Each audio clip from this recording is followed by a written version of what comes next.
In this video, I'll show you how to fix BlockBlast not updating.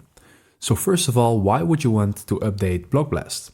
Well, BlockBlast updates are really important to stop bugs and the app not working properly.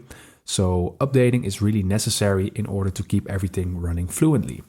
But sometimes it happens that BlockBlast is not updating by itself and that updates are not available.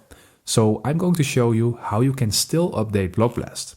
So the first thing that we're going to do is we're going over to our App Store or Google Play Store. And in here, we're going to search for BlockBlast. And as you can see, I have it in here. And when there is an update available, it should say update instead of open. So you're basically going to have to click on that by yourself. And if you do that, your app will be updated. And then your BlockBlast will most likely be updated to the latest version, but not in all cases.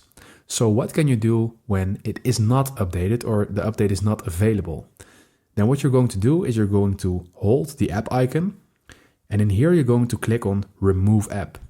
And when you remove the app and install the app all over again, your app will automatically be installed according to the latest version. So this is always something that you can do. And if you're still facing issues, also be sure that you have your device updated to the latest version. And when you implement these things, you should be fine and you should be able to fix the BlockBlast not updating. So that is it for the video. Thank you for watching. Subscribe.